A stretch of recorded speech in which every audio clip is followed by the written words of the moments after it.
All right, everybody, welcome live from Texas Motor Speedway, special race day pre-race edition of the Revved Up Sports Show. Showtime, Bobby Chaffee right here. A man you may know, but you've definitely been seeing his pictures all week in Sugar Sean Folsom as we come to you live from the Victory Lane Media Center, Broadcast Center, I guess is what they call this thing now. Yeah. Different setup a little bit. No countdown this week. Just end up having a live feed directly from the track. We'll take you up to 45 minutes or so here today. So we'll have everything set up and ready to go. So Sean, I would say that it's been a really entertaining 3 days of racing so far. If you count the Thursday night show there for high limits, Yes. the truck race is outstanding. The O'Reilly Auto Parts Series race was great. And I'm anticipating, it was a pretty good show last night there for the high limits at the dirt track. So, like we said before on social media, if you've seen some of our posts or some of my posts, Truck Series or the Cup Series has a lot to live up to try to make it a very good, entertaining weekend. What's been your take so far since you've been here since Thursday? The sprint cars, amazing. I always love dirt racing because I cover dirt locally anyway. So, I mean, just seeing the sprint cars on dirt is awesome.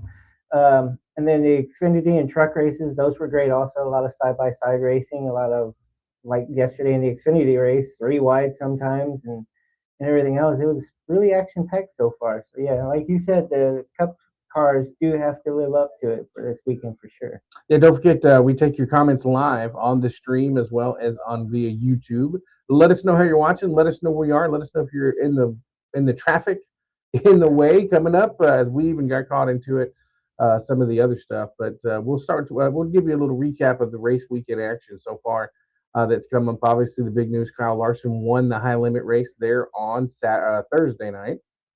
Good crowd for being a little earlier in the week. I thought it was a pretty good crowd. It was a great way to open, and the biggest thing is Mother Nature cooperated pretty much all week. Really, you had a lot of storms and stuff there on Thursday around the Metroplex area. Yeah.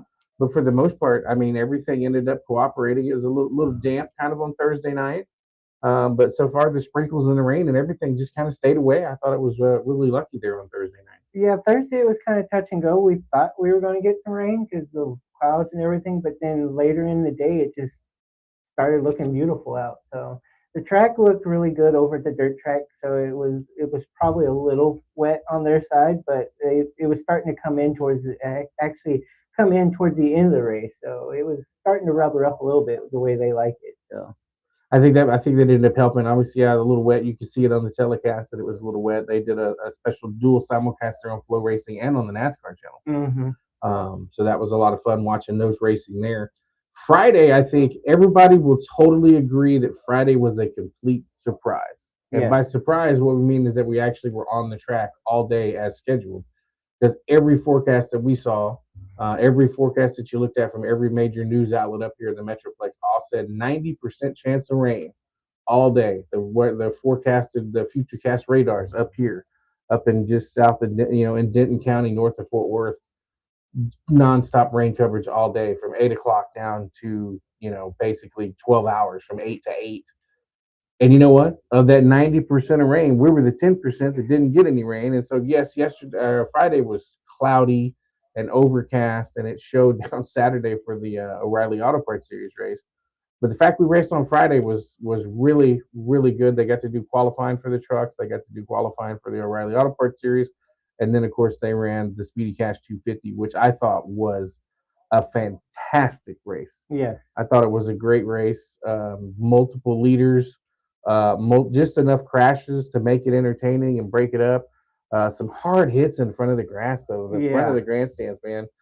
Justin Haley, you had Jake Garcia hit one, and then Brand Infinger totally destroyed the front end of his truck, too. So I think that's the one advantage that Charlotte has because of the Roval.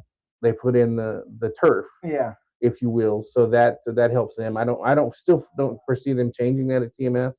I don't really see them changing much of anything. Everybody wanted that TMS to end up being like Atlanta, but I think it's found its niche because this place is hard as hell to drive. The drivers will tell you in every division that runs here, this place is hard as hell to drive. So it makes for an interesting race. What was your take on the truck race? What did you think? I thought it was actually really exciting. Like you said, the wrecks through the grass that kind of tears up the trucks. I mean, it's going to happen. That's going to happen when you wreck through the grass here. But yeah, other than that, I thought it was really good. They actually didn't spread out so much. I thought they were actually kind of together a lot. So that's what I like the most. I kind of hate when the races kind of spread out and then you all of them separated and it's not really close racing. So that's what I like the most. But yeah, I thought it was really good.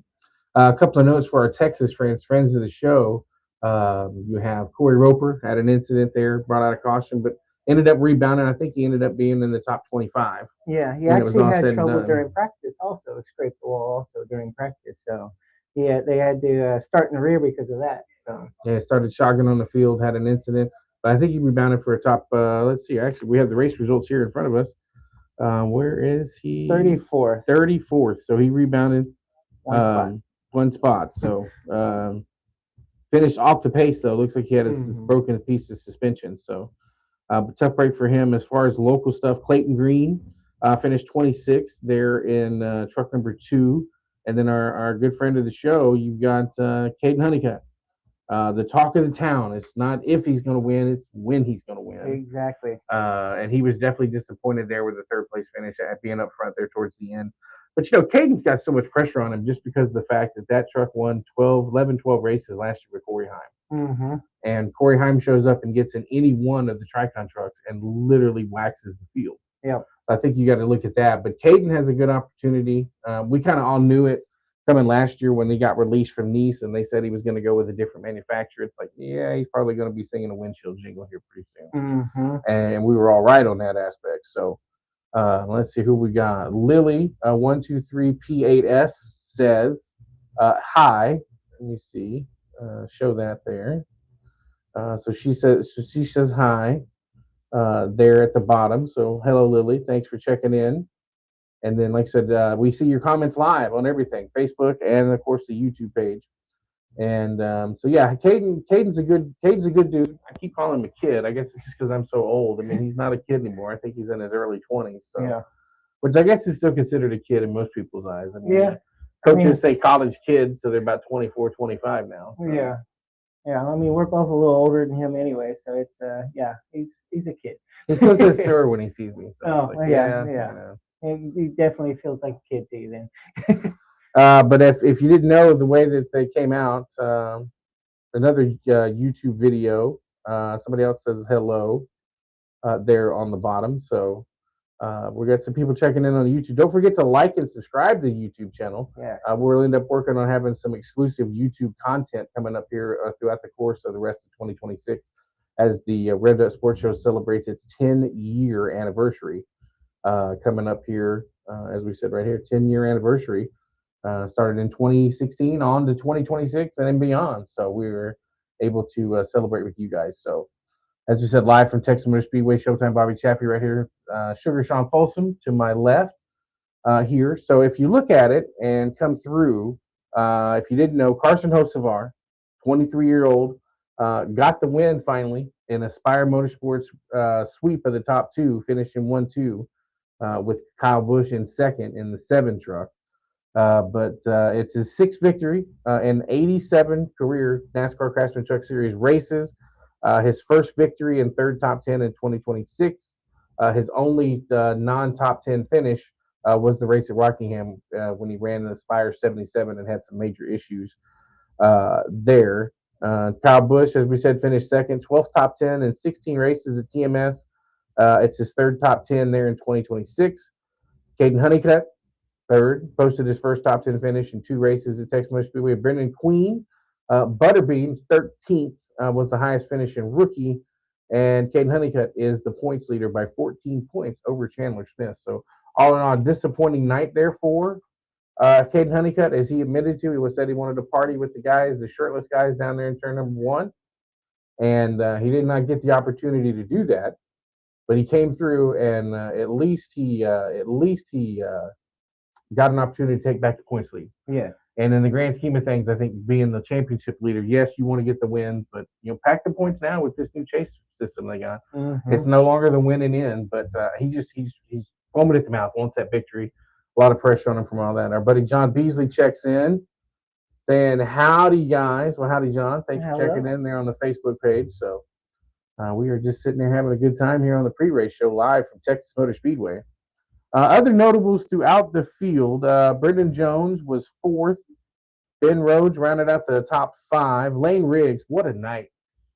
Passed over 50 trucks coming from the back like 3 times. So I thought that was an incredible run for him. Yeah. I know he got 6th. Ty Majeski was 9th. Chandler Smith was in the points lead. Nice. Finished in 10th. Lost the points lead. Parker Klingerman in the Ram Special, the guest truck, the agent truck, whatever they call that over there. Free agent truck was 11th. Ross Chastain 12th. I expected more out of Ross, but he hit the wall. Yeah. Had some issues. Thought there was going to be a little bit more. Your friend Tony Breidiger was back in one of the Rackley War trucks, number 27. She finished 18th. Beat some notable names. She beat Stuart Friesen, Minnie Tyrell in the Dodge or the Ram. Still say that's the worst rebranding ever. Yes. Everybody still calls them Dodge, despite the fact they're Rams. By name, but she beat Minnie Tyrell in the Ram. She beat Corey LaJoy in the Ram. Justin Haley, as we said, after that horrible hit there. And so, as we said, 35 trucks. Really good race. I thought it was really good.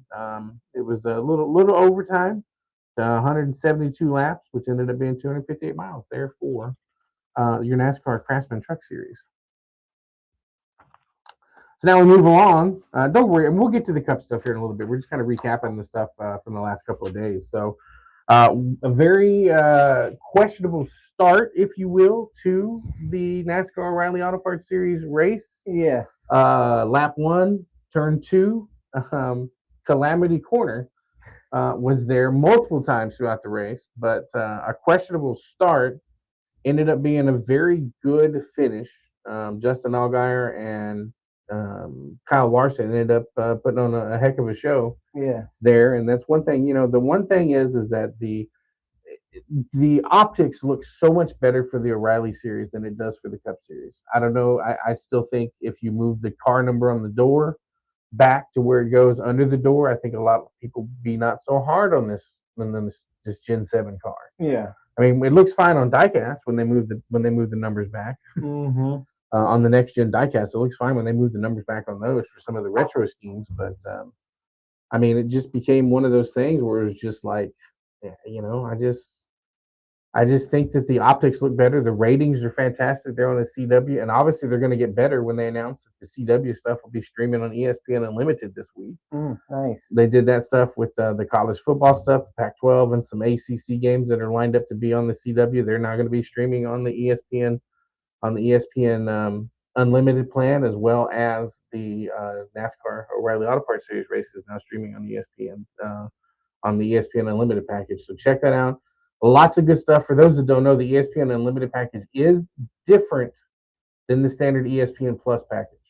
You get some other things involved, some special ESPN Unlimited only shows, and then you get access to everybody's favorite sports entertainment, WWE, all the premium live events, including WrestleMania, SummerSlam, and Survivor Series coming up for the rest of the. I guess WrestleMania is over, so you got SummerSlam and Survivor Series coming up on the rest of the ESPN Unlimited access. So, but as we said, Kyle Larson won in a very entertaining race. Notables throughout the top 10.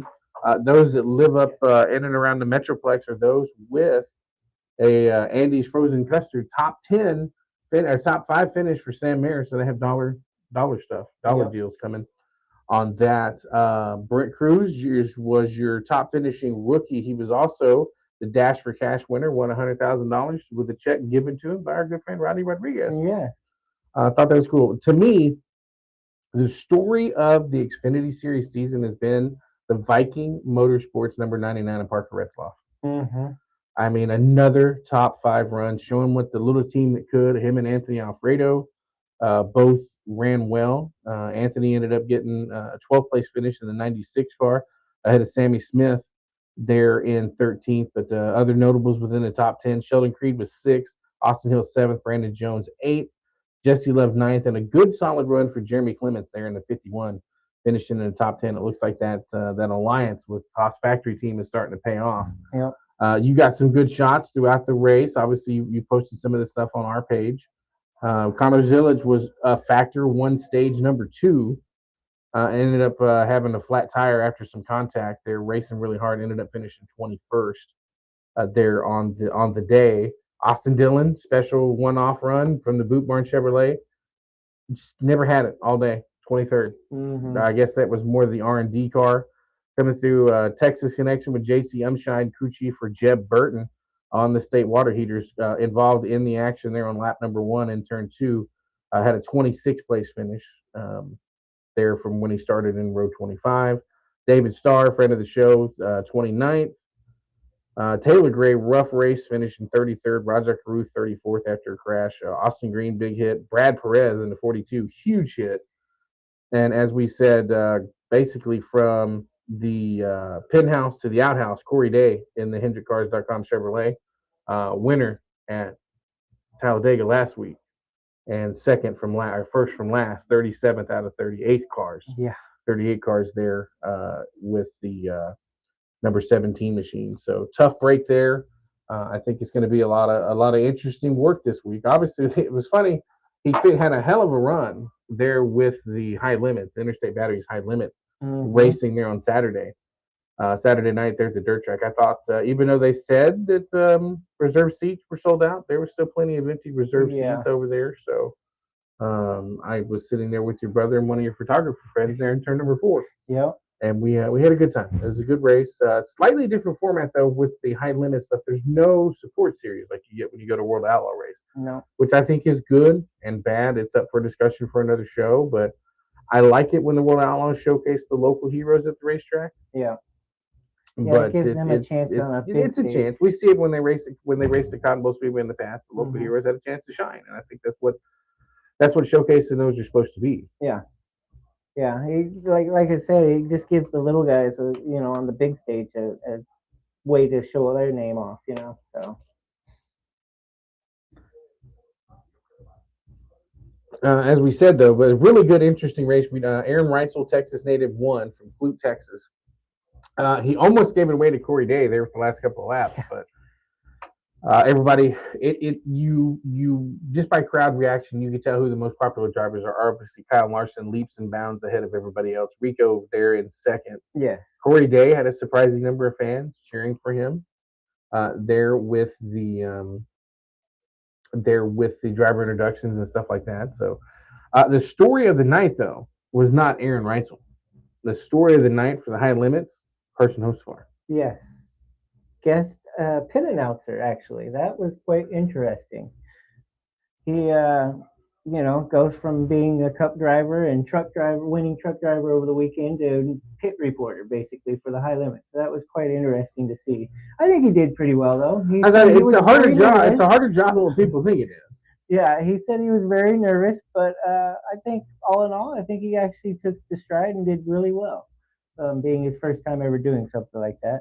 Yeah, I thought he did very well. Filling in for Tony Laporta there on the Flow Racing broadcast. So let me get another swig of water in real quick. It's always fun when you're right in the middle of trying to make something and you get a tickle. Anyways, as we said, live from Texas Motor Speedway this morning, trying to recap on the replay stuff, and then we'll get to the Cup race, get to the Cup lineup here as we kind of have just a quick glance pre-race show. We didn't really have anything set in stone. We just knew we were going to start at noon and just go till we ran out of stuff to talk about, which is sometimes pretty quick, sometimes not so quick. So I thought we said, excuse me, a very good NASCAR Riley Auto Parts Series race number 12. Points-wise, Justin Allgaier continues to lead dominantly in fashion, has a 121-point lead over Sheldon Creed, and a 167-point lead over Jesse Love. Corey Day, tough break, 198 points back. Brandon Jones in fifth, 204 back there for the top 5 points. Other notables, Parker Retzloff is currently in ninth, right before a couple of spots before the cutoff. And man, excuse me. Taylor Gray sitting there in 10th, Williamson Wallace 11th, Sam Mayer 12th. That would be the end of the cutoff there. You got the surprise to me, Brent Cruz. Yeah. Hadn't won a race yet, but missed 4 races because he wasn't old enough to run. The ones he's been in, he's been pretty impressive. And he currently sits 14th out of 14th out of the leaderboard with missing. Everybody else has 12 races. He's got 8. So that is pretty impressive to me from what he's been able to accomplish. So overall, I thought that the O'Reilly Auto Parts race was good. Obviously, you can check out your stuff for the pictures and stuff there in Victory Lane. Yep. Got some great shots there, Kyle Larson. I don't think they ever ended up bringing Kyle Larson over to the media center because he had his high limit obligation. So yeah, and right after the Xfinity or the O'Reilly Series race, sorry, it basically was right into the high limit stuff, anyways, because they were starting their engine heats and hot laps and all that stuff right after. So yeah, he pretty much had to cut out of here and go straight over there. Which he did, and they did the qualifying. Talk about an efficient show. A lot of promoters could learn from high limits about running an efficient show. Definitely a very good limit. So as we sit around and wait for everything to start happening and coming up, let me look at some other stuff, see if we have any other comments or anything like that. Nobody yet. But as we said, let's see here. Why don't we take a quick break here? We're about halfway through the show. Let's take a quick break as we hear from our friends at On Demand Shirts. Precision, consistency. Just like in racing, these are our values in screen printing, embroidery, and everything in between. If it's branded, we can do it. All right, we're back here live. Texas Motor Speed today. Showtime. Bobby Chaffee right here. The Iceman, Rodney Rodriguez. Iceman, good Lord. I'm so used to sitting next to Rodney or sitting in a stream with Rodney. I ended up calling you Rodney, so I guess now I owe you the dollar instead of him the dollar when I call it the Xfinity Series. So obviously, the polarizing figure of the last 7 days, more so the last 5 days, has got to be Carson Hocevar. Yes. With his win there at Talladega, the unique celebration that he had, multiple trips into the media center. I think he's been in there 3 times. Yep. He had media availability set for Saturday anyway, Saturday morning. But he goes in and he has the media availability there at the end of the truck race. Very good media center. Yeah. Very good, very interesting questions. Thought they were really greatly asked by our media member friends, and I thought we had a good time there. Then when he won the pole there for the Wurth 400 presented by Liquid Molly, he came back to the media center. Everybody joked again.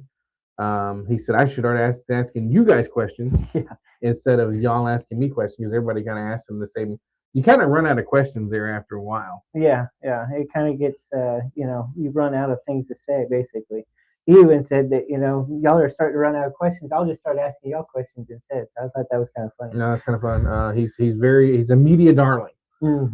He is set to be a breakout superstar, and a lot of people don't like him. He's done just enough to light the candle, right? To be able to, he got the nickname the Hurricane by Lee Diffie last year. And then this year had enough. Mike Joy clearly likes him because he's kind of called him out and, talks about his background and stuff like that. But when you come through and you find a way to light the candle, right? He lit the candle. Now it's going into kind of a mini bonfire, if you will. If he wins tomorrow, wins back-to-back, or today, I guess you should say, if he wins the race today, that's going to go from a regular fire to a full-blown bonfire. What do you think about that?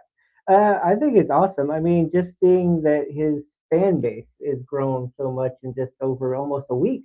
I mean, he did have some fans, obviously, but then his win at Talladega, that really helped him out. And then just seeing the fans in the stands for the win of the truck race and how they reacted to that was amazing.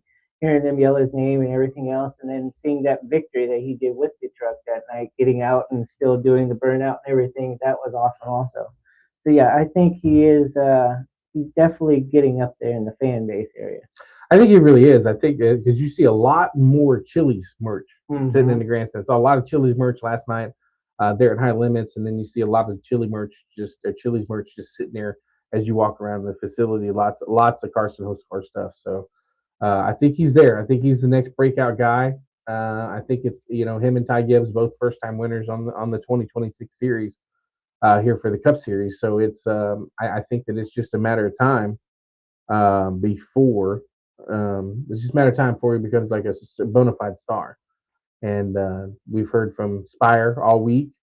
They've put in a lot of money, put in a lot of effort.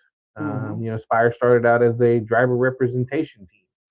That's where Spire was. They would help make the driver contracts and stuff like that, and then ended up buying the charter from Barney Visser. Yep.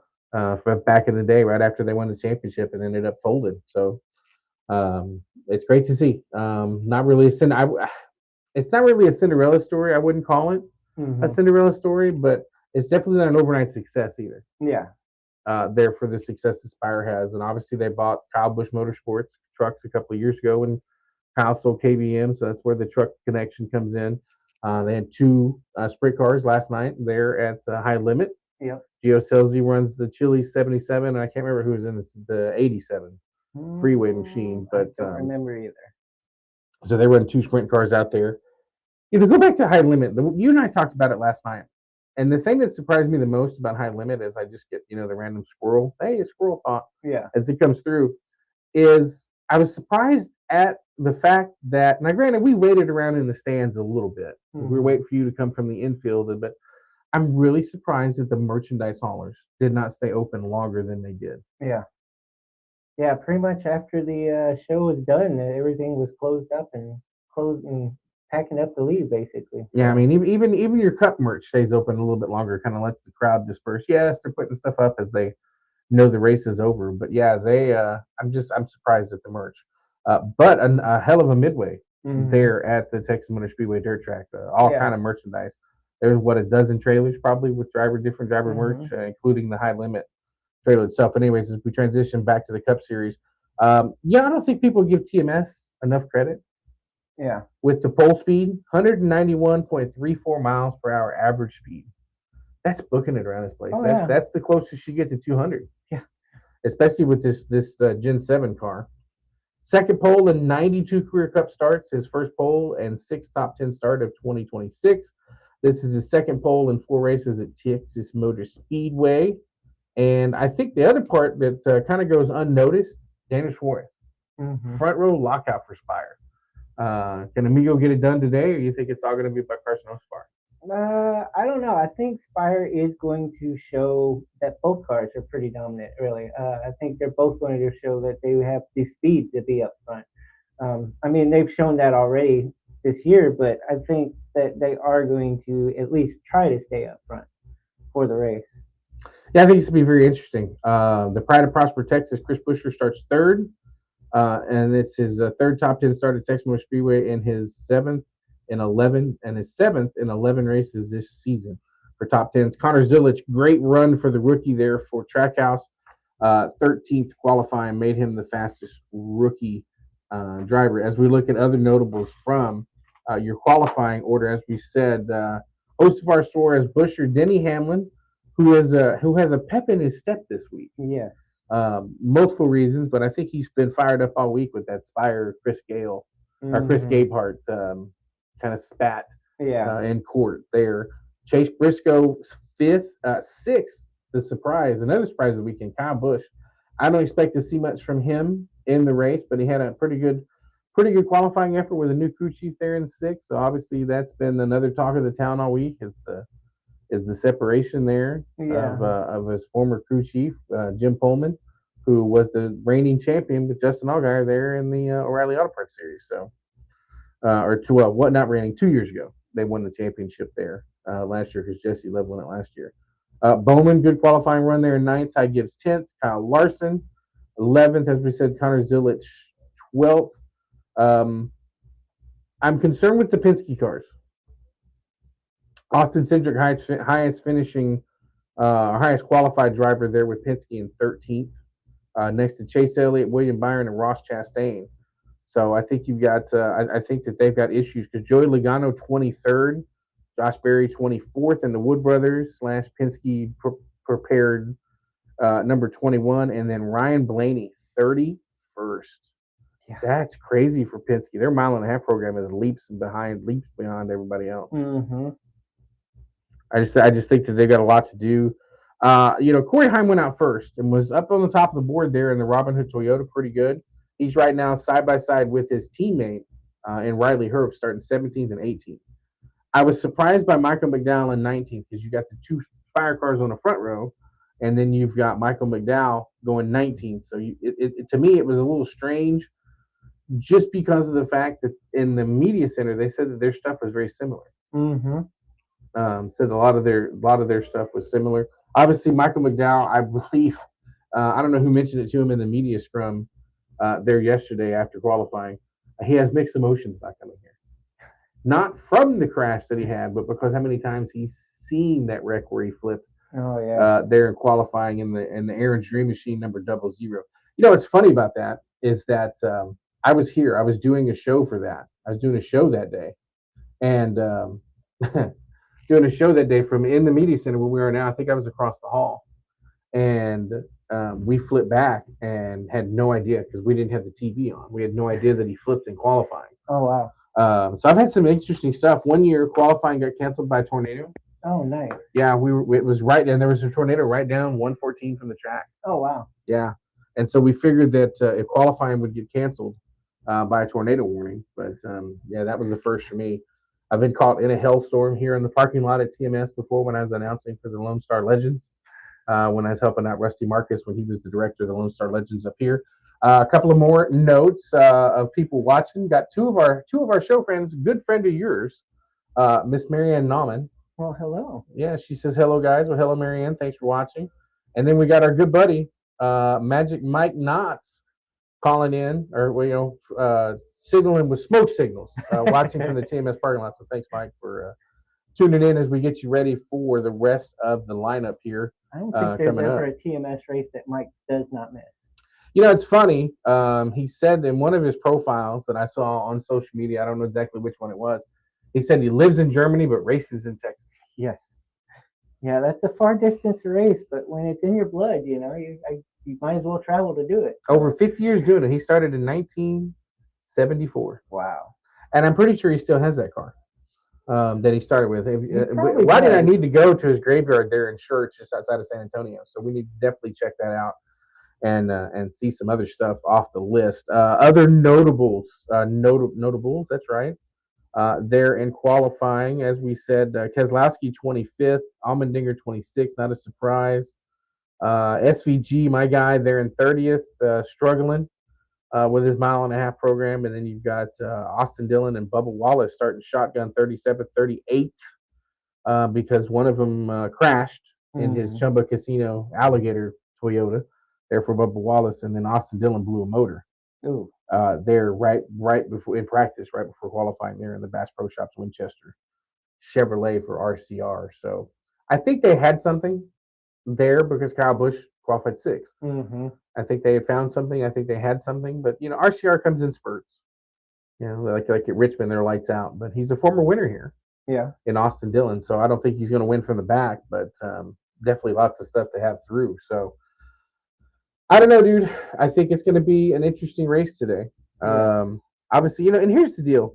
I love the TMS stuff, or it's the NASCAR prepared stuff. Obviously, we're using some cheat sheets and notes today because we're good, but we're not memorizing everybody's starting position. But the thing that still blows my mind is that the manufacturers.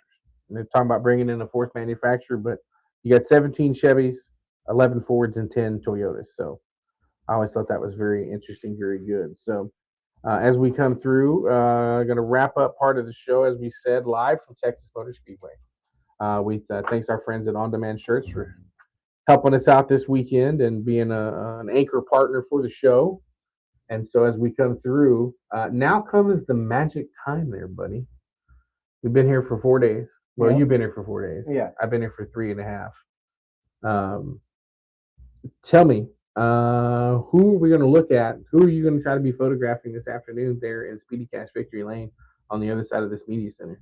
I don't know. I mean, I'm hoping it's Carson just to get his 2nd in a row win, but I mean, Larson's been pretty dominant here back in the past also. So I don't know. Those Hendrick cars are usually pretty fast when it comes to Texas also. So it's kind of a hit and miss there. I don't know. I'm going to try to hope for Hocevar, but I mean, Larson's another one to look at too. Yeah, he's starting a little further back, but with Bowman ended up being 9th. And then you've got where did he end up? Where is Larson is 12th or 11th? Sorry. And then you've got Chase and all 4 cars top 15. I think that's good. Mm-hmm. I didn't see the pace that I thought I would see out of the Hendrick cars for the long run, so I think that's going to be a challenge. I'm telling you, the guy that obviously the man of the hour is Carson Hocevar. Yep. I think Daniel Suarez, if he can put a race together, will be strong today. But I'm telling you, something has me feeling good about the Pride of Prosper, Texas this morning. Yep. Chris Buescher coming off a very strong race and second place finish there at Talladega.